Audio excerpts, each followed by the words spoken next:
Hello, book lovers! I'm Rachel Barenbaum, author of the novel Atomic Anna, and you're listening to Season 4 of Check This Out from New Hampshire Public Radio.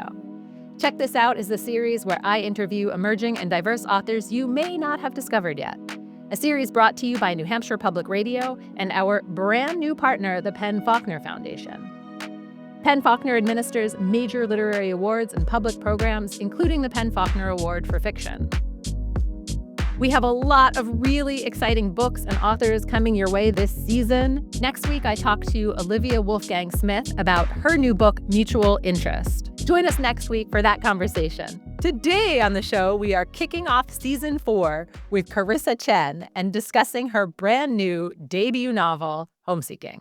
Homeseeking is an epic novel that spans 60 years. It takes us from Shanghai to LA with stops in Taiwan and Hong Kong. The story centers on two characters, Suchi and Haiwen. They meet as first graders in pre-World War II Japanese-occupied Shanghai. We see them grow up and fall in love. Just before they're separated by war, a fortune teller tells them they will always be connected, that they will be pulled toward each other again and again, and they are. Homeseeking gives us glimpses into their lives over the years as they live separately and come back together. The book is about war, occupation, politics, immigration, and love. There's lots and lots of love. The love between Suchi and Haiwen is the through line in the book, and their love story broke my heart. Karissa Chen, I am so excited to have you here on Check This Out today so we can discuss your brand new debut, Homeseeking. Welcome.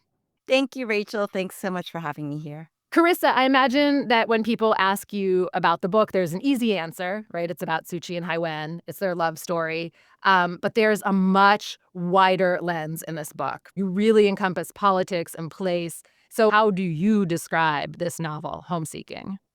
Yes, that's a great question. I do describe it as a love story between these two characters, but I also think of it as a love story between many other characters, familial love, a love between sisters, love between mother and child. I think that it is a love story that is really talking about how love can endure despite circumstance and despite distance, despite time, despite all of the terrible things that might happen in the world and politics and everything else. What we have is each other, and that home is found in some ways in this love that we have for one another.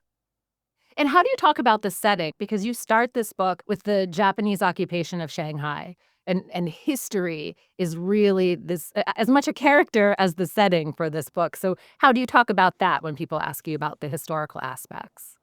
Shanghai was such a vibrant place when we see it for the first time. It is a place where there are a bunch of international communities that intersect. We have the British, we have the French, we have Russian Jews from the north, we have the Japanese who are coming to occupy the place, and of course we have the Chinese who were there from the very beginning. And so it is this melting pot in some ways, but not really a melting pot, right? Because there are very distinct, separate places, districts for each place. But because of that, you have really interesting music and culture coming out of it, really interesting art. And yet there's all these tensions that are happening at the same time in this place. You have gangs that are trying to still take over, different areas. You have the communists and the nationalists, and you have an underground publishing community that is trying to be subversive. It's just a really exciting time. And all of that is there in the background of this book. But because my characters are small, they're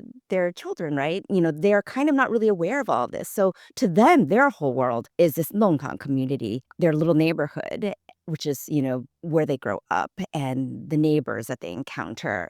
So I really wanted to sort of get that balance of both their community, their small community, but also get the sense that there is this whole other place behind it that we're not quite seeing and then they're not quite seeing because they're too young. And you really did that so well. I mean, the descriptions of the setting, the time, I really felt sucked in like I was there with Suchi and Haiwen as kids in Shanghai, trying to navigate and figure out how to be kids while also feeling the shadow of war and the Japanese. Can you read for us? Sure. I will just read a little bit from one of the opening chapters.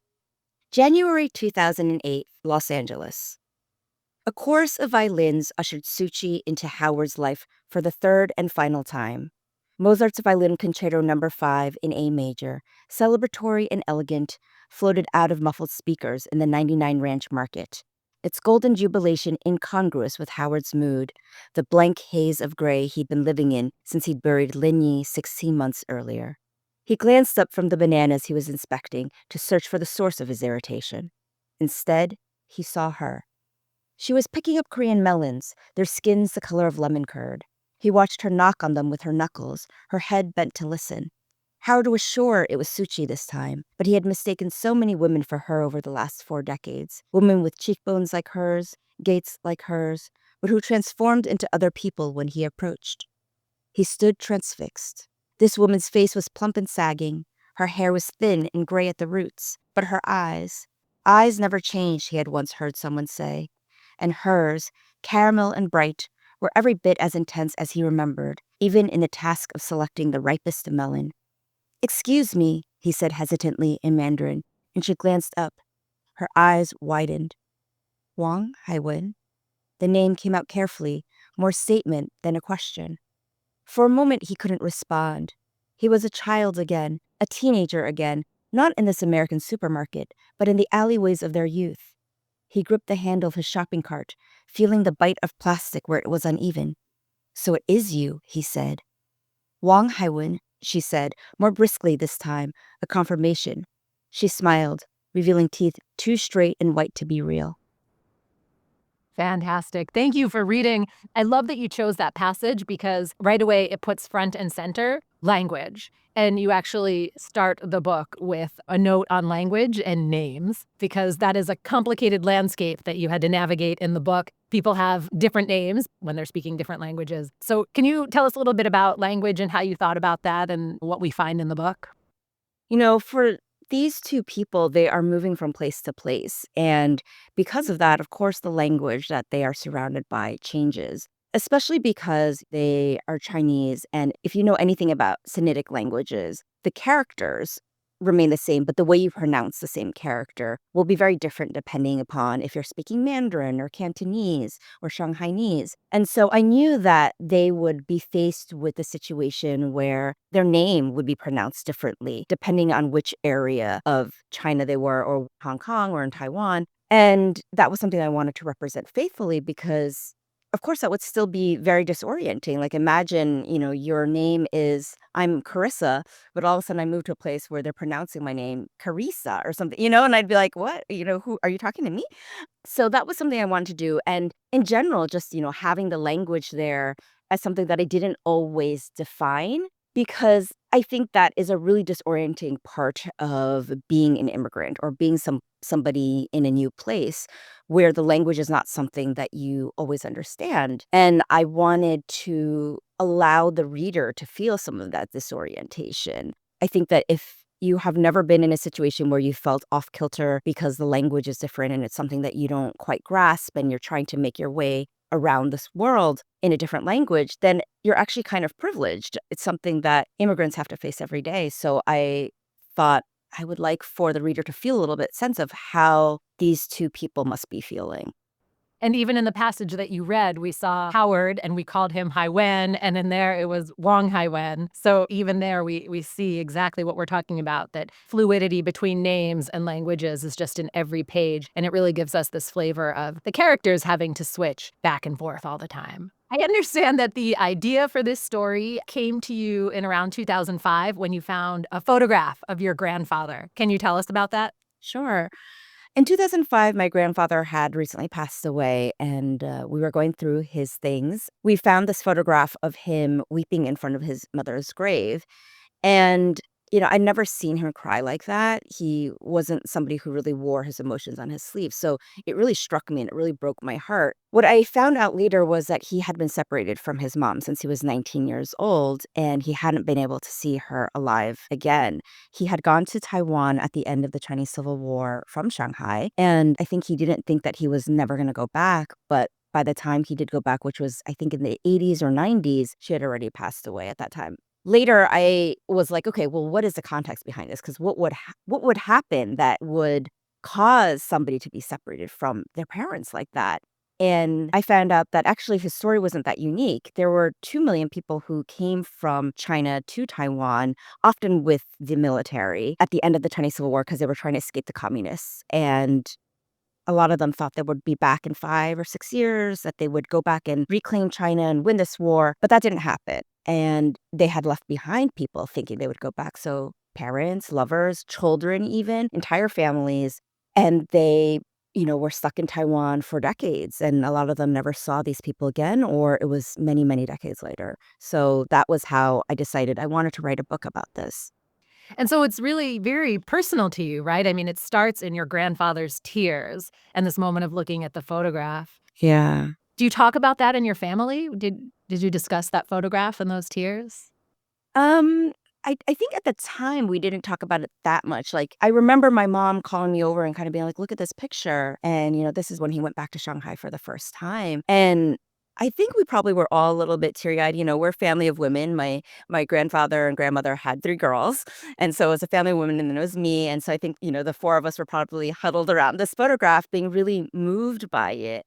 And over time, my mom started to realize that I was really interested in these stories. So she would start to forward me other stories of other people who had gone through something similar because this was such a common story. And it would be in the Taiwanese news a lot and like different media. And I started to really understand, like, wow, like there was a whole generation of people for whom this was a heartbreak that they were all nursing privately, but was, very prevalent. So, we did talk about it a little bit, especially when I was trying to understand, like, well, why? Like, what would have caused him to go away? Like, why did he go separately from his mother? All these things. And trying to really understand the background behind that personal history was a little bit of a mystery. But were you ever able to talk to your grandfather himself about any of this? No, I don't think I knew enough while he was alive to really ask him about this specific thing. I kind of knew that he had gone to Taiwan by himself, but I was so young that, when you're little, you're kind of self-centered and you don't really think about like, wow, how much that must have hurt and how lonely you must have been to be in this new country alone. I did ask him some questions about like, well, what did you do when you first came to Taiwan? And how did you meet grandma? And like, what was that like? And I think he gave very child safe answers about like, oh, it was different, but I got a good job somewhere, things like that were very like happy, I guess, in a way. But I never really asked him about his feelings about it. And I don't even know if he would have told me if I had asked him, I feel like certain generation, they didn't really like sharing those stories because it was sad and maybe they didn't see the value in sharing the sad part of it. So I don't know. You reflect that in the book itself. In particular, I'm remembering a scene where someone asks Haiwen what his time was like in the army. And in his memory, he's thinking of horrible things that he saw and lived through. But then he shares, it was hard. Yeah. Yeah, totally. And I think this is something that I realized from, talking to my paternal grandmother separately. She also lived in Shanghai during this time and, moved to Taiwan and had a hard life. And she would over time, as I got older, she would start to share details of exactly what had happened, and some of them were really shocking, things that, like, my father didn't even know about how, like, her older brother's entire family died on a boat. Like, he put his wife and daughter on a boat with all of their most valuable possessions to escape Shanghai, and the boat sank. But she said it very matter-of-factly and was just like, "Well, that's what happened back then." And I was like, "Grandma, that's horrible." And she's like, "Well, what can you do?" And, like, that was her sharing. And when she was telling me the story, my dad was like, "Wait, I didn't even know this story." But before that, she would just kind of be like, "Oh, yeah, it was hard. We had to go through some hardship." And when you find out the details of these hardships, you're just like, "Oh my gosh, are you okay?" But they don't really wanna talk about it in detail. I really think that's one of the things that was so powerful in your debut, Homeseeking, is that you really reflected that the actual conversations of people sharing these stories are very shallow in that, it was hard, that's just what happened. But then you were able to really dig into what it was hard means. And that's really what pulled me into the story and into these characters. If you're just joining us, I'm Rachel Barenbaum. My guest today is Karissa Chen, and you are listening to Check This Out from New Hampshire Public Radio. We're talking about Carissa's brand new debut novel, Homeseeking. Homeseeking is a love story that is really the through line, although there's an incredible setting. We start with the Japanese occupation of Shanghai, and we start there. And the book spans 60 years, takes us all the way to LA. And we follow this journey through two main characters, Suchi and Haiwen. Karissa, can you introduce us to these characters? Let's start with Suchi. Can you tell us about Suchi? Yeah, so when we meet Suchi as a child, she is kind of a firecracker. She's stubborn. She wears her heart on her sleeve. She's very curious. And she meets this boy. One of the things that draws her to him is the fact that he plays this violin and she, loves music and she's not afraid of asking about these things. And I love her for that.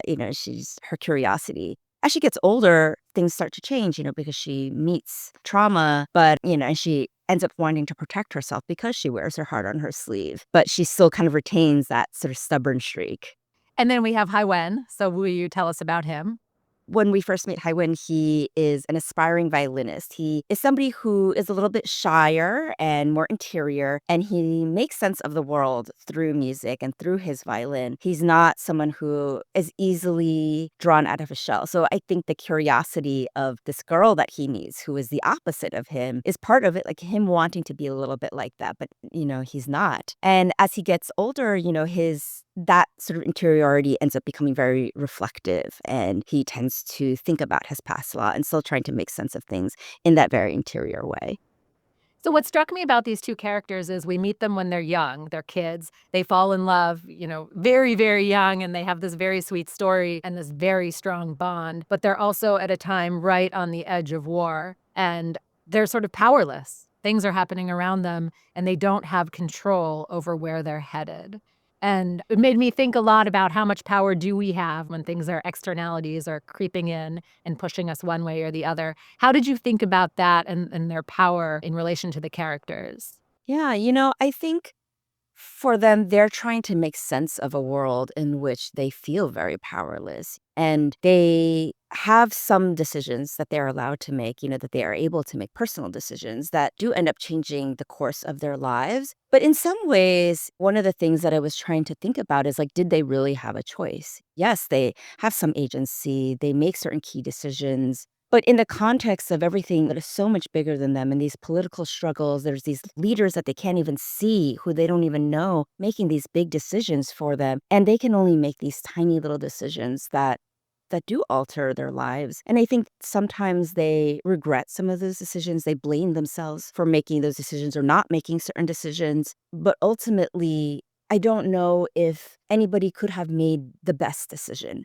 given the set of circumstances, right? They did the best that they could, given the information they had, given what they could see and understand at the time. And when things don't turn out that the way that they want to, can they really be blamed for making those decisions? And I think it's something that they wrestle with personally because, of course, you see what's up close. Of course, you see like the ways in which you failed yourself. But these forces, a lot of times, and I think this is true of in general in history, like there are forces so much bigger than you that are operating. And, your personal heartbreak is unfortunately a result of these huge forces.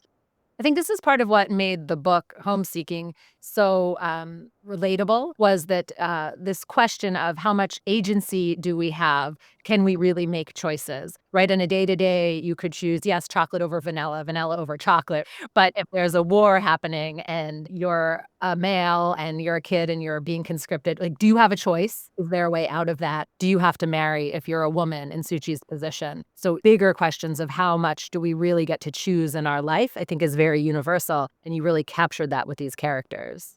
I think one of the things that these characters wrestle with once they're older is, for instance, Haiwen at one point in time, he says, like, I wish that we could have lived a different life. I wish that we could have had this other life that we had imagined for ourselves. And Suchi says, we can't regret the life that we had because if you regret that life, you regret everything that came after it. You regret the children that we had, the relationships that we had, the people we know now, and the people we are now. And I think especially for Haiwen, someone who keeps thinking about this decision that he made, that he regrets, and he sees, the family that he left behind and all of these things, he thinks, if only I had made a different choice, maybe my life would have turned out differently and I would have been with my family. I would have been with Suchi. I would have had this life that I wanted. But would he have? Right? Because he sees the way that China changed. He sees the way that it affected his family.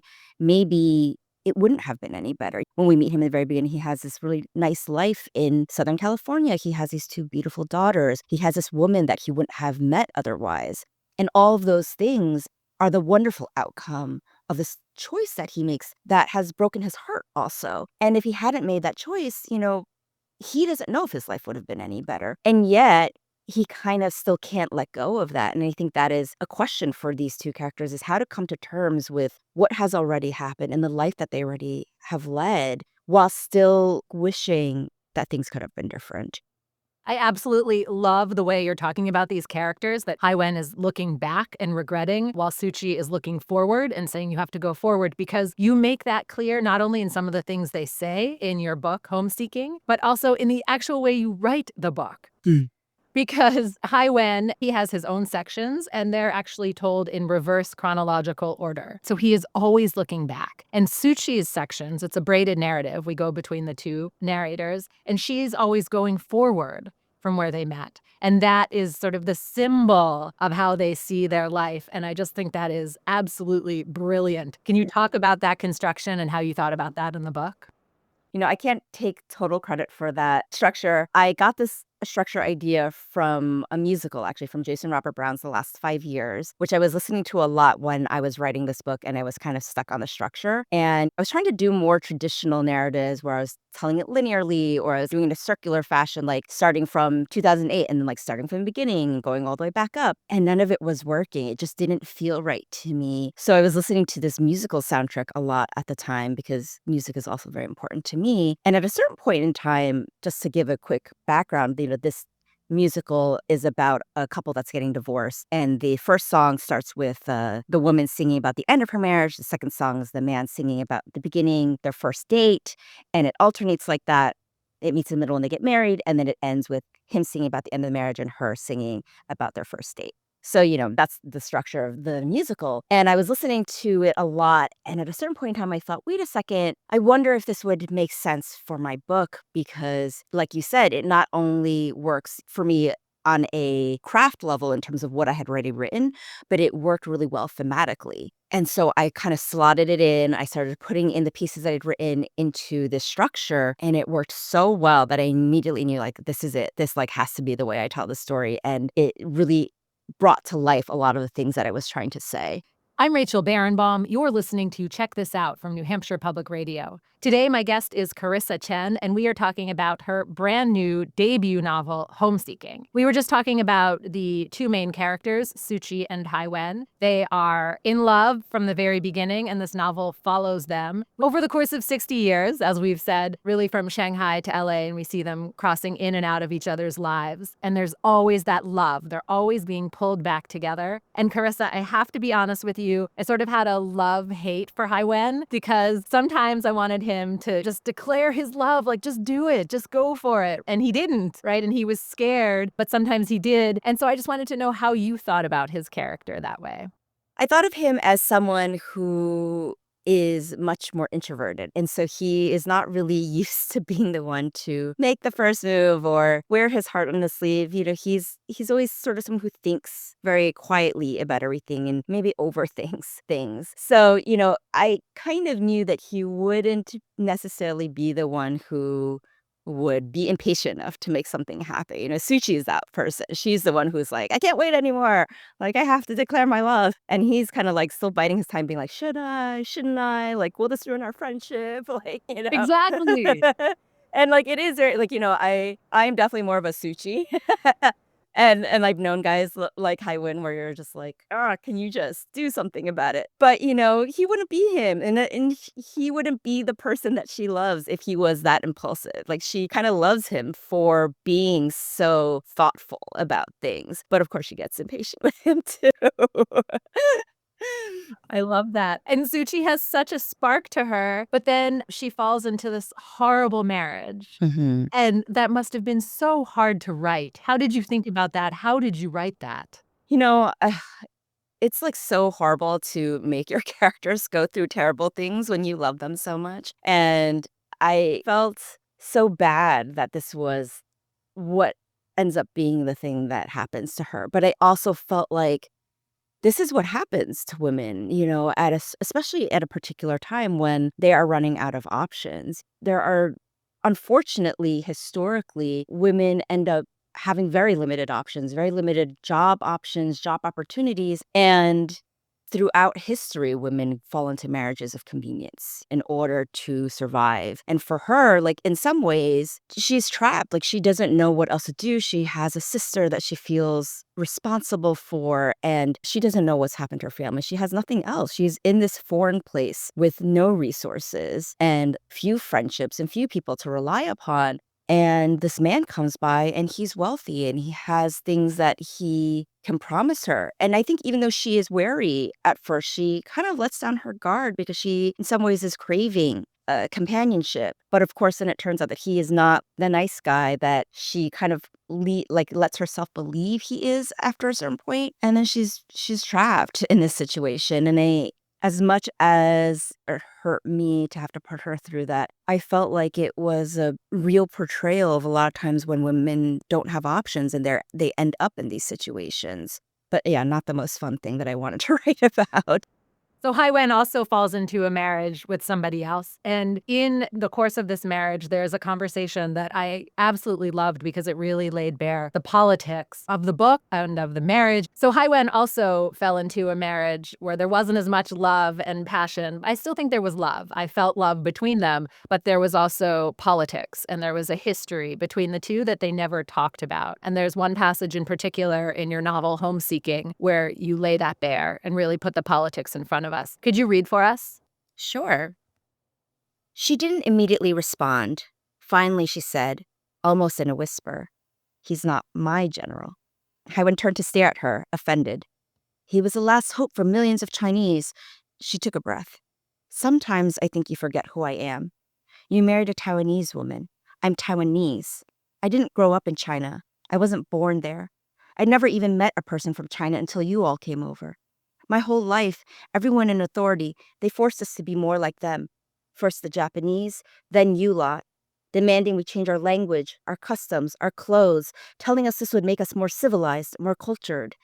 When I was younger, I believed it too. I was so desperate to seem more educated, more cultivated. I wanted to be deserving of the storied Chinese empire my mainlander teacher kept talking about.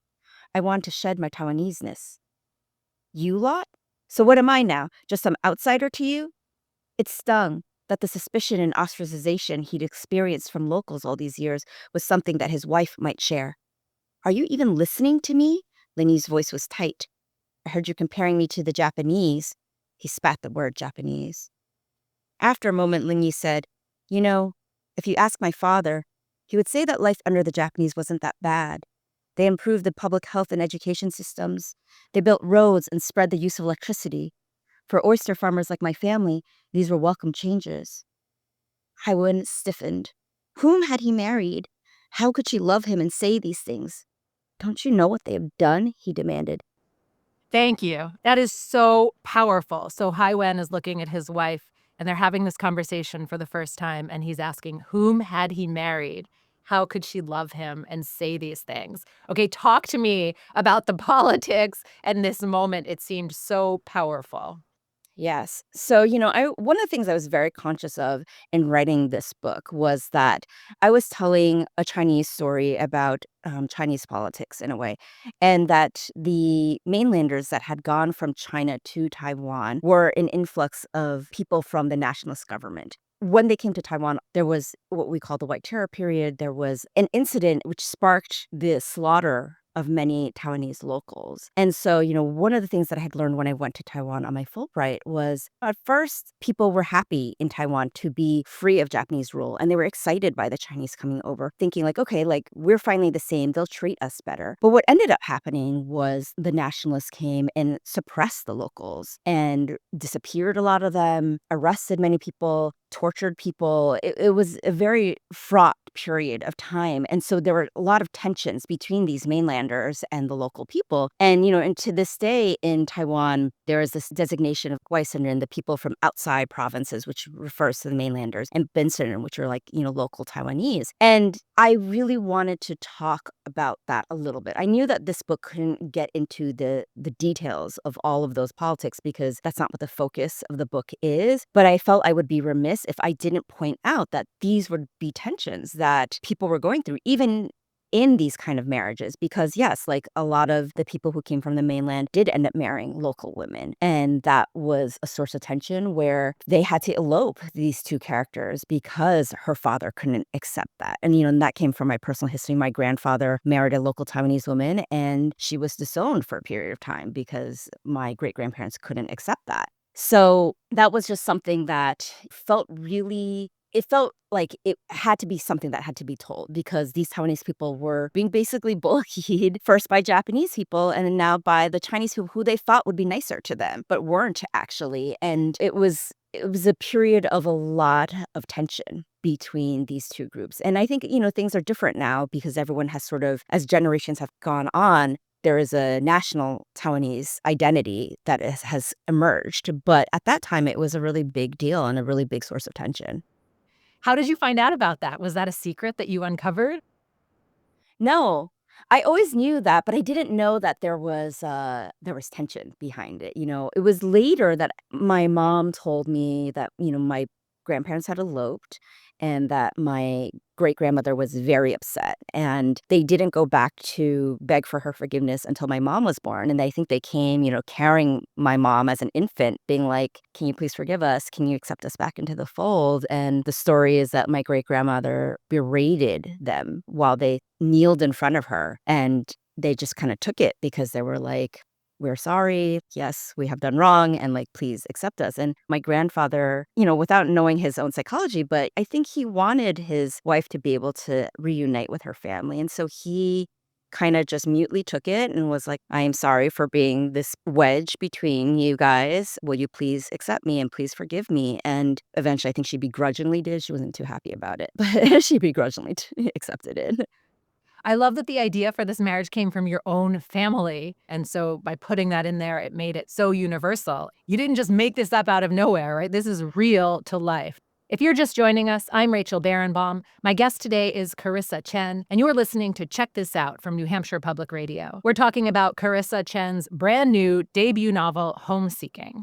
Karissa, one thing that we've just touched on very, very briefly is music and the violin. The violin is a huge through line. It's a theme. It brings the two characters, Suchi and Haiwen, together. She hears him playing. She's drawn to him. And the music goes quiet for a while. And then it comes back. Can you talk about that theme of music? Yes.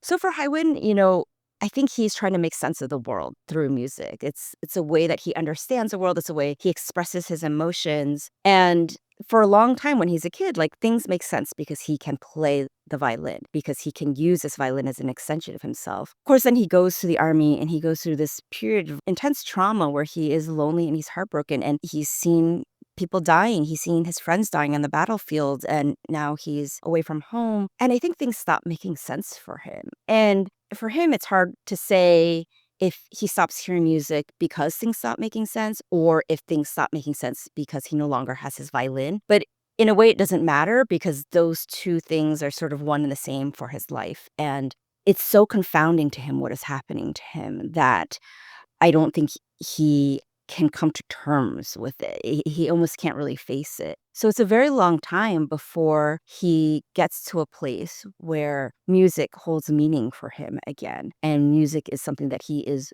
willing to touch again. And I think, before there's also pain in it, right? Because there's this dream that he had of becoming a violinist. And it's a dream that he gives up and is not realized. So in a way, to even touch music for him for a while is painful. And then when he comes back to it, it brings back all these memories, like the way that music, I think, affects all of us, where if I hear a song from when I'm 16 years old, I'm brought back to how I felt at that time, what I was like, what my, who my crush was, all those things, right?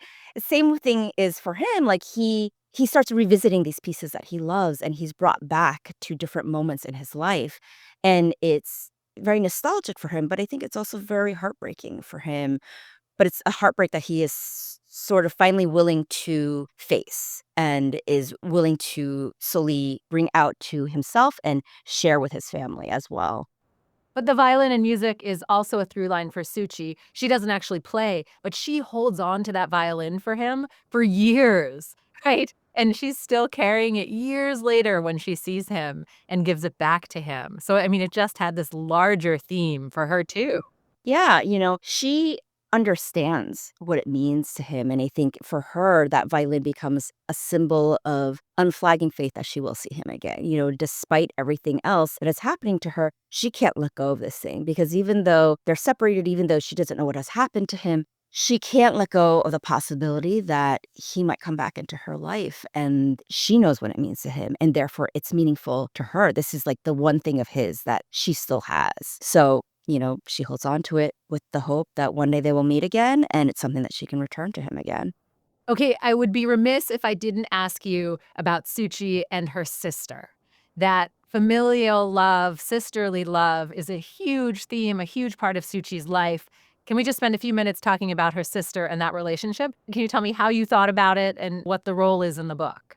For Suchi, her sister Sulan is her best friend. Yes, she has this best friend Haiwen, but it's different with a sister, right? Like she's someone that she ends up growing up with and having her by her side when she has nobody else. And this relationship is really tight. They bicker the way sisters do, they fight over things, but at the same time, like there's a big source of comfort in having this one person by her side. I have a sister myself, and I love my sister. She is definitely one of my best friends, and I can tell her anything. And having that sisterly bond becomes something that allows the two of them to survive, I think, in a place that is very hostile to women. And I didn't want Suchi to go through this world alone because I know how hard it would have been if it was just her. So having her sister by her side, I think, of course, this terrible things still happen. Of course, she still goes through a lot. But at the very least, she has this person. And I think there's a heartbreak when this person has to live her own life. And I could have written a whole other book about Sulan because Sulan has, in my mind, a very full life and her own set of heartbreaks that we're not privy to that live beyond the page. But at least for Suchi's purposes, at least she has this person by her side. I was so grateful for her. And I just saw this real sisterly, I don't know, affection, devotion, love. I will do anything for you because you are always here for me. And it was so beautiful on the page. Thank you. Karissa, your debut, Homeseeking, as we said, starts in Shanghai, comes over to LA. We see them bouncing around all different places, but the book is being published in America. You have American readers first. What do you want your American readers to be taking away from your debut, Homeseeking?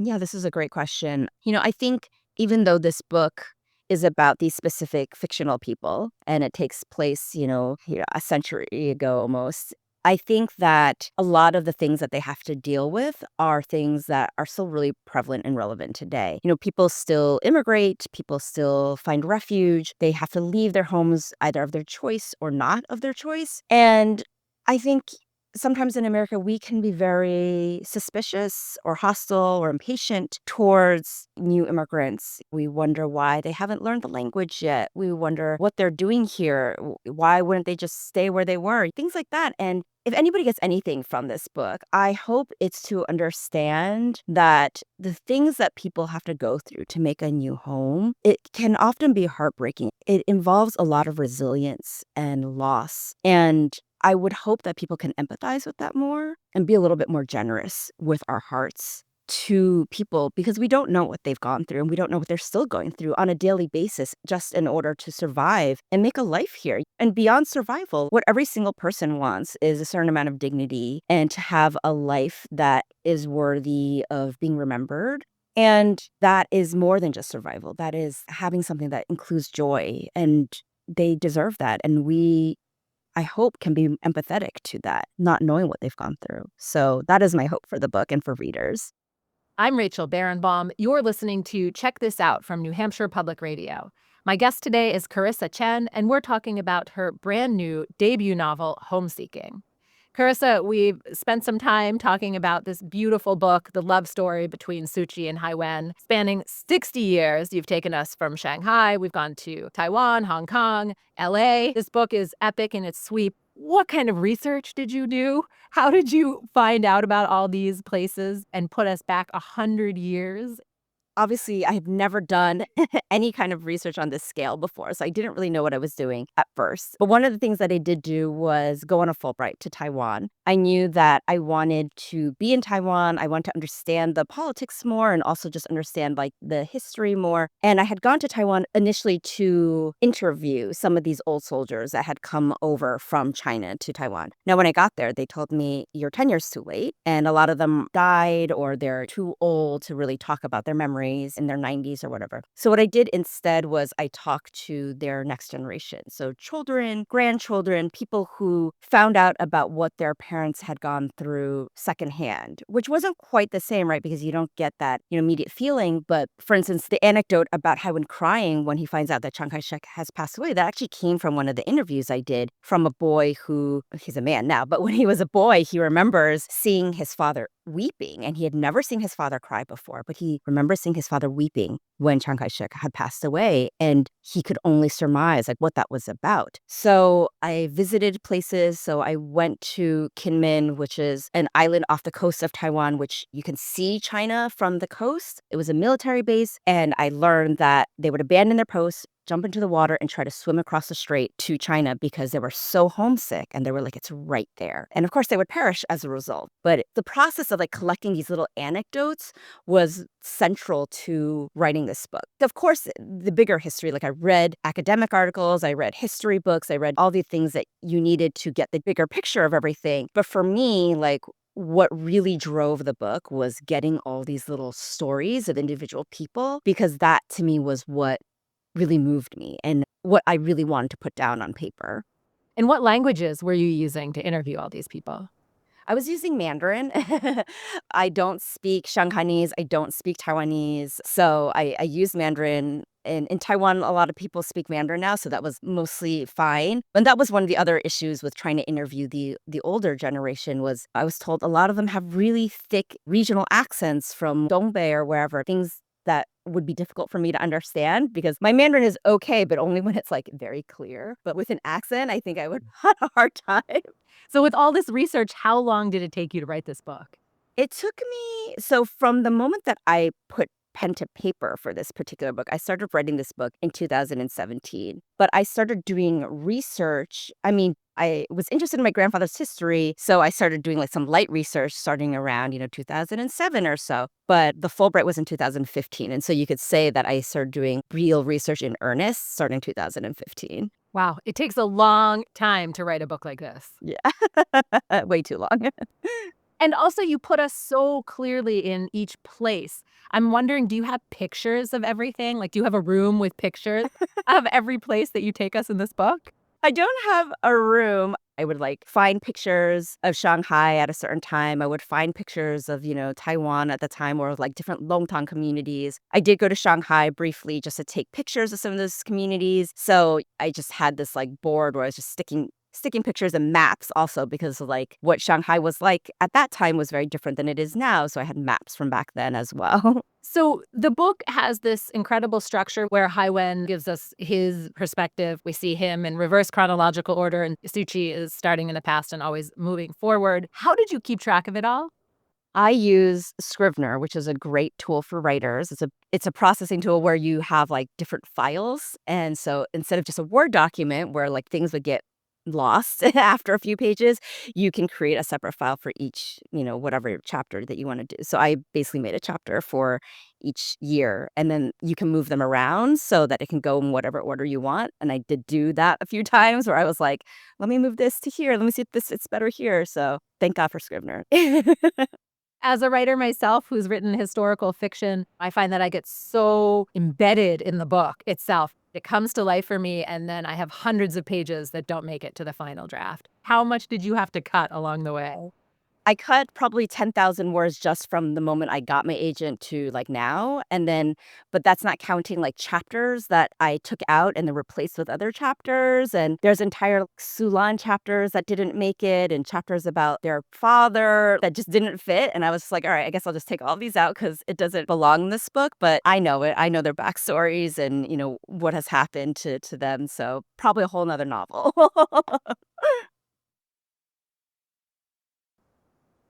But that's the process of writing, right? I mean, we look at this beautiful debut, Homeseeking, and it looks polished and perfect, and it is polished, right? But then you think like all this stuff that came behind it. It took all this work to get there. How did you find your agent?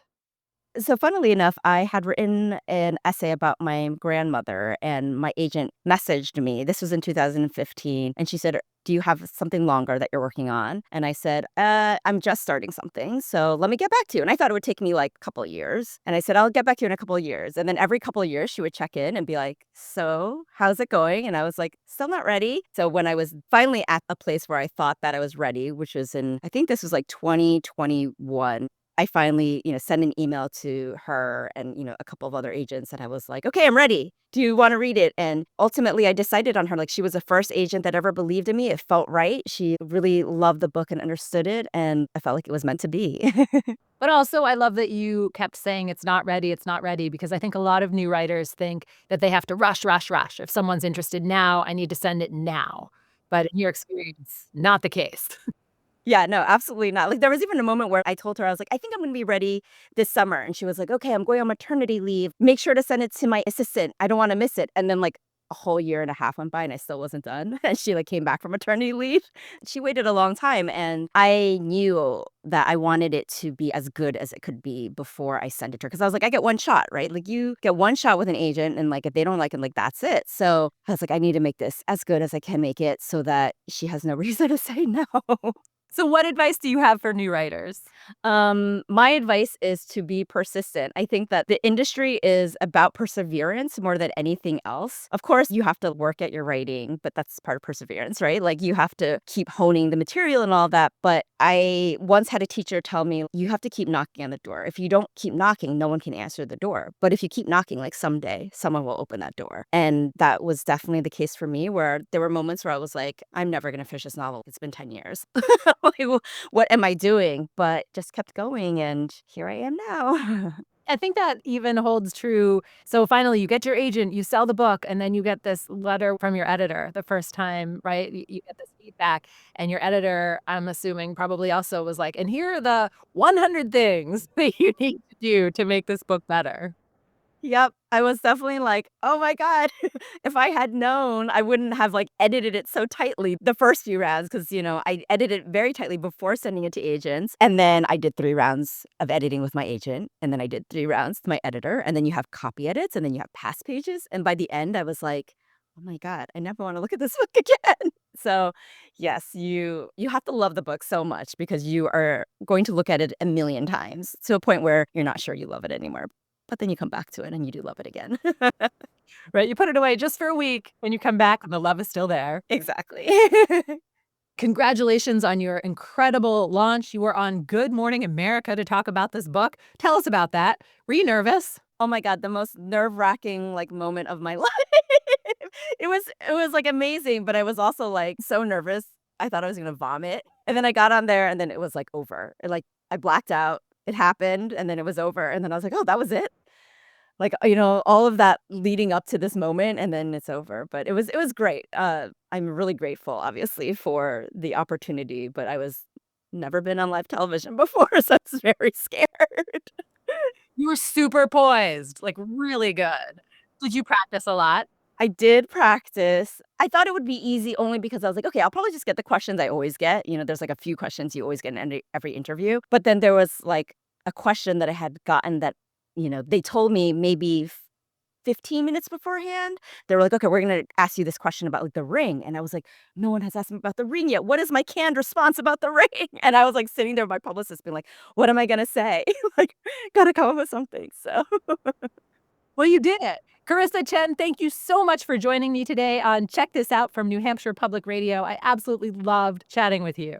Oh, thank you so much, Rachel. It was such a pleasure. I enjoy this conversation so much. I'm Rachel Barenbaum. You've been listening to Check This Out, where we dive deeply into the works of emerging and diverse authors you may not have discovered yet. This conversation is a partnership between New Hampshire Public Radio and our brand new partner, the Penn Faulkner Foundation, whose mission is to champion the breadth and power of fiction in America through literary programs and the Penn Faulkner Awards. I'll be back next week with Olivia Wolfgang Smith. We'll be talking about her new book, Mutual Interest. Our producer today is NHPR's Jessica Hunt. Penn Faulkner's executive director is Gwydion Sullivan. NHPR's program director is Emily Quirk.